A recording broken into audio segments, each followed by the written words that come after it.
MHz, it should be upper sideband. Now rotate the main VFO dial to receive a signal at or about 14.300 MHz. You might want to consider hitting the up button 3 times to hop in 100 kHz steps from 14 to 14.1, 14.2, 14.3, and so on. Adjust the AF gain control to a comfortable level. By using the IF shift and width controls, it's possible to effectively eliminate some types of adjacent channel interference. The nominal setting for these 2 controls is at 12 o'clock. Additionally, strong signal interference may be reduced by the use of IPO or adding some attenuation. Choose the IF bandwidth using the appropriate push buttons. For now, let's just use the default setting of 2.4 kHz for both the second and third IF stages.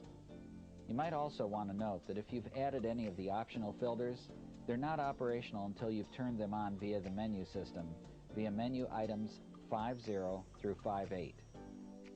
Transmitter operation, page 35 through 45. If you have a properly matched antenna or dummy load connected to your FT1000MP, select your choice of frequency, mode, and antenna preference, either A or B. Now for tuning illustration only, choose the CW mode. Next, adjust the RF power control to about 9 o'clock. Now confirm that the automatic antenna tuner is on. If it is not, turn it on now. The main display will indicate that the tuner is on. Now press the IC SWR meter selector to choose the SWR mode. Pressing the tune button will now automatically tune your antenna. This may take a few seconds the first time it is activated. To check your SWR once your antenna is tuned, key your transmitter using a key, the push-to-talk button on your microphone, or by pressing the MOX button. The top meter scale indicates the relative forward power output, while the lower meter scale indicates the relative SWR. Preferably, your SWR should be below 1.5 to 1. Notice, if you get a high SWR indicator while attempting to auto-tune your antenna, the problem may be one of the following: an improperly matched antenna, a poor ground connection to the FT1000MP, the wrong antenna may be selected at the AB switch, or you may have a short or open in your antenna feed line. Upon completing these preliminary adjustments, you are now ready to experience the stunning performance and features only found in the Yaesu FT1000MP. You may now return the RF power to full clockwise position and choose your favorite band and desired mode of operation. Well, now that you're all set up and ready to go, I'd like to take this opportunity to show you just a couple of little tips and tricks that I've found. They're little things that hopefully will make your experience with the FT1000MP just a little bit more enjoyable. Effective interference reduction of QRN and/or QRM may be accomplished by using one or more of the following techniques found on pages 30 to 34. Number 1, use of intercept point optimization by activating the IPO button. Number 2, use of one or both noise blankers by activating NB1 and/or NB2 and adjusting the noise blanker control. Number 3, turn on the EDSP and use one of the 4 reduction presets.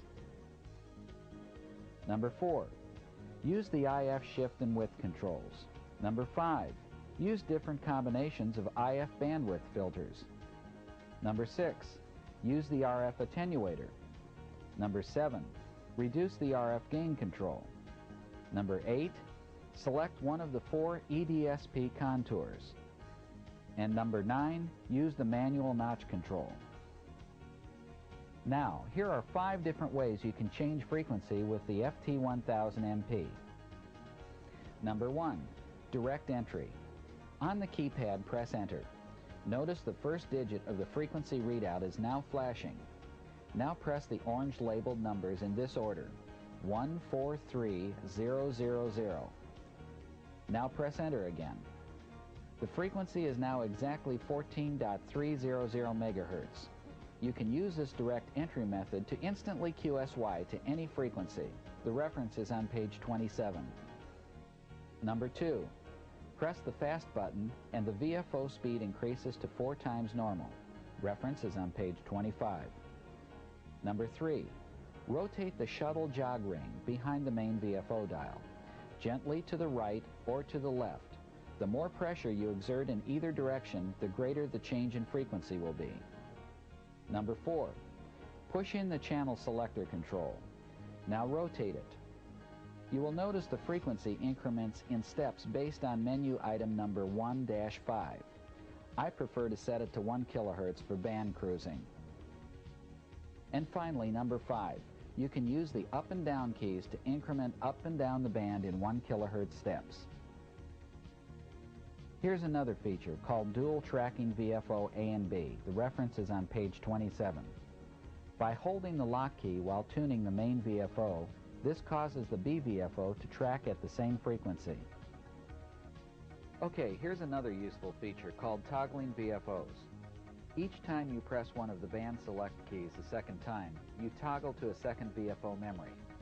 Let's try it. Enter a frequency via direct entry method. Let's say 14.020. Now press the enter key again and enter another frequency via the direct method. Say 14.305. Now, each time you press the 14 MHz key, you toggle between the two VFOs for that band. Obviously, this is a handy way of setting up, say, a VFO for sideband operation and another one for CW operation in the same band. QMB, Quick Memory Bank, page 50. When you quickly want to store memories for recall, use QMB. Simply press the Store button below the Recall button and hold it until you hear 2 beeps. Now go to any different band, mode, antenna, and frequency, and again press Store until you hear 2 beeps. Your new frequency along with all your preferences will now be saved in the next QMB memory. To recall these frequencies, simply press the Recall button. Your frequencies will be recalled last first and displayed in the channel display. After 5 frequencies have been stored, the oldest one is thrown away and the newest frequency occupies position C1. For more specific information on the operational functions of the FT1000MP, please consult your operator's manual. The following references have been provided for your convenience. Linear amplifier operation, page 67. Frequency storage and memory modes, pages 47 to 50. Sideband diversity reception, page 46. Split frequency operation, page 45. Scanning features, pages 51 and 52. Digital modes, pages 53 to 56. CW operation, pages 38 and 39. AM operation, page 40. EDSP advanced features, pages 57 through 59. Remote control operation, pages 60 through 62. User customizable operation mode, page 63. Transverter operation, pages 69 through 70. CAT system control, pages 73 through 83. FM repeater operation, pages 40 and 41. Sub-VFO operation, page 43. Dual receive operation, page 43. Channel grouping, page 49. Digital voice recorder, pages 64 through 66. Phone patch operation, page 71. Installing internal options, pages 99 to 100. Tuning knob torque adjustment, page 102. DC operation, pages 103 through 104. Technical specifications, page 3. And pinout diagrams can be found on page 4.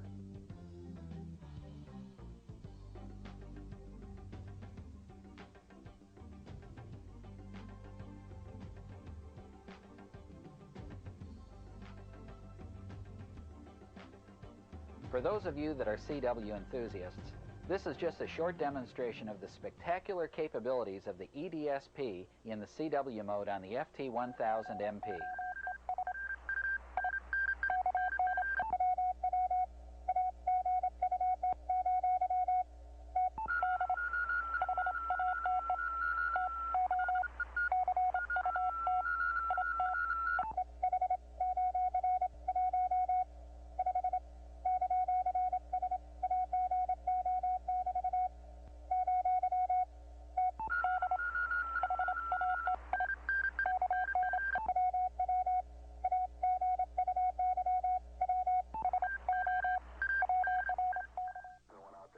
By pressing the fast and